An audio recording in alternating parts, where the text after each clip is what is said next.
7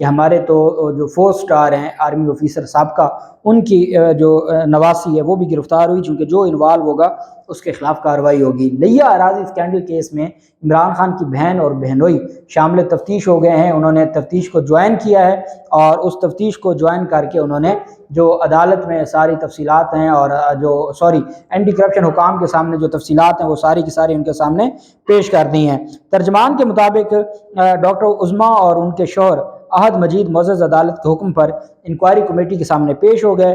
anti corruption team نے سوال نامہ ڈاکٹر عظمیٰ اور ان کے شوہر کے حوالے کیا۔ ملزمان کی جانب سے جواب دینے کے لیے مہلت مانگی گئی۔ ملزمان کی درخواست پر ان کو 5 جولائی تک کا وقت دیا گیا ہے۔ انکوائری کمیٹی نے دونوں کو تمام ثبوتوں کے ساتھ دوبارہ 5 جولائی کو طلب کر لیا ہے۔ یہ وہ کیس ہے جس میں عمران خان کی لاہور ہائی کورٹ میں ہی عبوری ضمانت کی درخواست 6 جولائی تک توسیع کی تھی، اور اس میں جو یہ دونوں لوگ ہیں ان کی یہ عدالت میں پیش ہوئے تھے۔ پہلے انہوں نے حفاظتی ضمانتیں لیں، پھر یہ متعلقہ عدالت میں جا کے پیش ہوئے، وہاں عبوری ضمانت لی اور پھر یہ شامل تفتیش ہو گئے ہیں۔ اب ان کے شامل تفتیش ہونے سے جو عمران خان کی حد تک کیس ہے وہ کمزور ہو جائے گا، چونکہ جن کے اوپر مرکزی ملزمان اس ایف آئی آر میں جن کو رکھا ہوا تھا ان کی جانب سے ہی اس سارے معاملے پر پیش ہو کے عدالت کو اسسٹ کر دیا گیا ہے اور عدالت کے سامنے جو چیزیں ہیں وہ بتا دی گئی ہیں۔ اسپیشل سینٹرل عدالت میں سلمان شہباز سمیت دیگر کی بریت کی درخواستوں پر جو 3 دن پہلے سماعت ہوئی تھی اس کا تحریری حکم نامہ جاری کر دیا ہے۔ جو جج ہیں فخر بہزاد، ان کی جانب سے فخر بخت بہزاد، انہوں نے کچھ سوالات اٹھائے ہیں اور یہ عدالت نے منی لانڈرنگ کی تحقیقات کرنے والی جے آئی ٹی سے 27 سوالات کے جواب مانگ لیے ہیں، کیونکہ یہ وہ کیس ہے جس میں شہباز شریف اور حمزہ شہباز اس کیس میں منی لانڈرنگ کے مقدمے میں، یہ 16 ارب روپے کا منی لانڈرنگ کا مقدمہ تھا۔ جب رجیم چینج آپریشن ہوا تو اس وقت حمزہ شہباز وزیر اعلیٰ بن گئے تھے، وزیر اعظم بن گئے تھے شہباز شریف، اور اس کے بعد پھر انہوں نے اعظم نذیر تارڑ صاحب کے آفس سے ایک پروسیکیوٹر کو مقرر کیا اور ان کو ریلیف مل گیا۔ ان کی حد تک ایف آئی اے نے جواب جمع کروا دیا تھا کہ یہ بے گناہ ہیں، اور دونوں جو باپ بیٹا تھے وہ اس میں بری ہو گئے تھے۔ سلمان شہباز جب واپس آیا اسلام آباد ہائی کورٹ سے ایکسٹرا آرڈینری ریلیف لے کر حفاظتی ضمانت لی، اور پھر وہ اپنی جو مختلف عدالتیں ہیں وہاں پیش ہوئے، یہاں بھی عبوری ضمانت لی ہوئی تھی۔ عبوری ضمانت تو کنفرم ہو گئی، ساتھ انہوں نے بریت کی درخواست دی تھی کیونکہ چلان میں ان کے خلاف اخراج رپورٹ جمع کروا دی گئی تھی۔ اب اخراج رپورٹ جب جمع ہو جائے تو وہ عدالت پہ ڈیپینڈ کرتا ہے کہ وہ اس اخراج رپورٹ کو منظور کرتے ہوئے کیس ختم کر دے یا نوٹس جاری کر دے۔ جیسے رانا ثناءاللہ کے خلاف انسداد دہشت گردی عدالت کا کیس ہے، اس میں اخراج رپورٹ جمع ہوئی تھی، اس کے باوجود فرد جرم کے لیے کیس کو مقرر کر دیا، اور یہاں بھی سلمان شہباز کی حد تک جو اخراج رپورٹ تھی اس کو مسترد کرتے ہوئے میرٹ کے اوپر دلائل طلب کیے تھے۔ ایف آئی اے کے بھی دلائل ہو چکے ہیں۔ ایف آئی اے نے کہا کہ سلمان شہباز بالکل بے گناہ ہیں، ان کا نہ ہی ایف آئی آر میں کوئی کردار ہے، اور تمام گواہان نے ان کی حد تک کیس کو، چونکہ پہلے ایک رپورٹ جمع ہو چکی تھی جو ڈاکٹر رضوان کروا کے گئے تھے جب وہ تفتیشی افسر تھے، مرحوم ڈاکٹر رضوان۔ اب جو عدالت ہے اس نے وہی 27 سوالات پوچھے ہیں جے آئی ٹی سے کہ ایسا کیا ہوا کہ کل آپ کہتے تھے کہ ان کے خلاف بہت بڑے ثبوت ہیں، اور اس وقت جو احتساب کے مشیر تھے وزیر اعظم کے شہزاد اکبر، وہ پریس کانفرنس میں بیٹھ کر دستاویزات دکھایا کرتے تھے، تو وہ کدھر گئی دستاویزات، وہ کدھر گیا سارے کا سارا جو ان کے خلاف ایویڈنس تھی۔ عدالتی سوال میں کہا گیا کہ شہزاد اکبر تحریری حکم کے مطابق ڈی جی ایف آئی اے آئندہ سماعت پر پیش ہو کر جوابات کی رپورٹ پیش کرے۔ ڈائریکٹ ڈی جی ایف آئی اے کو طلب کر لیا کہ آپ نے ان 27 سوالوں کا جواب لے کے اگلی تاریخ پر میرے سامنے پیش ہونا ہے۔ عدالتی سوال میں کہا گیا کہ شہزاد اکبر کس قانون کے تحت زیر التوا انکوائری پر روزانہ پریس کانفرنس کرتے تھے، اور وہ ڈاکومنٹس کہاں گئے جن پر پریس کانفرنس کی جاتی تھی۔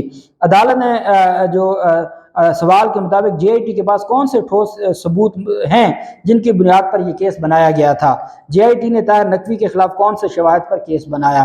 عدالتی حکم کے مطابق جے آئی ٹی نے سلمان شہباز اور طاہر نقوی کو اشتہاری قرار دلوایا۔ اشتہاری تو تب قرار دلوایا جاتا ہے جب وہ مرکزی ملزم ہوں اور وہ ریکوائرڈ ہوں، تو تب اشتہاری قرار دلوایا جاتا ہے۔ تو جج نے پوچھا کہ جن کو آپ نے کل اشتہاری ڈکلیئر کروایا تھا آج وہ بے گناہ کیسے ہو گیا، اتنی کون سا انقلاب آ گیا۔ سلمان شہباز اور طاہر نقوی کو بعد میں شامل تفتیش ہونے پر مقدمے میں چلان نہ کیا گیا، تو 27 سوالات کا جواب مانگتے ہوئے ڈی جی ایف آئی اے کو ذاتی حیثیت میں طلب کرتے ہوئے جو جج ہیں جو بہزاد صاحب، انہوں نے جو ہے وہ سماعت ملتوی کی ہے 10 جولائی تک۔ عدالت نے کہا ہے کہ آپ ان سوالوں کا جواب دیں، فیصلہ محفوظ رہے گا اور پھر عدالت اس پر اپنا فیصلہ سنائے گی۔ یہ کہاں فیصلہ سنائے گی؟ یہ عدالت فیصلہ سنائے گی جو کیس ہے ان کا جو بریت کی درخواستوں پر۔ دوسری جانب اینٹی کرپشن لاہور نے جو ٹریپ کر کے اور ریڈ کر کے اس ریڈ میں ڈائریکٹر اوقاف لاہور کو رشوت لیتے رنگے ہاتھوں گرفتار کر لیا ہے۔ ڈائریکٹر ہیں وہ محکمہ اوقاف لاہور کے، آج ہی ان کی گرفتاری عمل میں لائی گئی ہے۔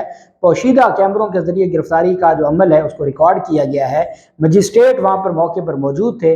مجسٹریٹ کی موجودگی میں اینٹی کرپشن کی ٹیم نے ڈائریکٹر محکمہ اوقاف لاہور کو رنگے ہاتھوں گرفتار کر لیا ہے، اور اس کا مقصد کیا ہے کہ جو کرپشن ہے وہ سرایت کر چکی ہے، اور جو یہ میرے خیال میں تو جب سے یہ رجیم چینج آپریشن ہوا ہے اس کے بعد پہلی دفعہ کسی بڑے سرکاری افسر کے خلاف کارروائی ہوئی ہے۔ لاہور ہائی کورٹ میں شیخ رشید کی جو درخواستیں تھیں نگران حکومت کے خلاف اور وزیر اعلیٰ کو ہٹانے کے حوالے سے، اس پر نگران حکومت اور الیکشن کمیشن کی جانب سے جواب جمع کروا دیا گیا ہے۔ عدالت میں سماعت ہوئی اور لاہور ہائی کورٹ میں نگران پنجاب حکومت کو ہٹانے کے لیے دائر درخواست پر وفاقی حکومت، نگران حکومت اور الیکشن کمیشن کی جانب سے جواب جمع کروا دیا۔ جسٹس شاہد کریم صاحب نے سماعت کی۔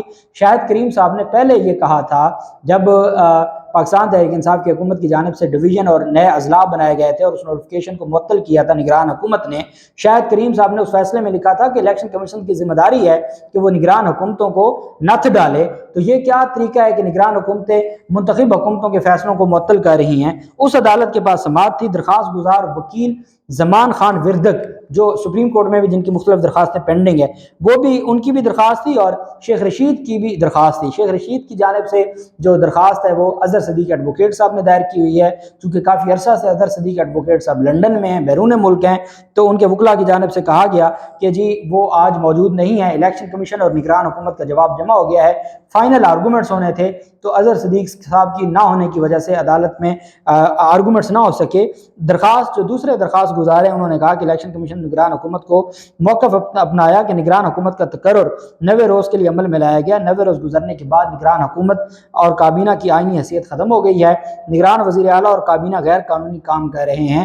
وکیل درخواست گزاروں کی جانب سے صدا کی گئی کہ عدالت نگران پنجاب وزیر اعلیٰ اور ان کی کابینہ کے وزراء کو عہدوں سے ہٹایا جائے۔ عدالت نے سماعت عید کے بعد ملتوی کر دی اور عید کے بعد فائنل آرگومنٹس ہوں گے، اور مجھے لگتا ہے کہ شاہد کریم صاحب جو پہلے اس طرح کا فیصلہ دے چکے ہیں وہ اڑا دیں گے اس نگران حکومت کو بھی اور کابینہ کو بھی اور نگران وزیر اعلیٰ کو۔ اللہ پاک پاکستان کا حامی و ناصر ہو۔ بہت شکریہ۔ اللہ حافظ۔ پاکستان زندہ باد۔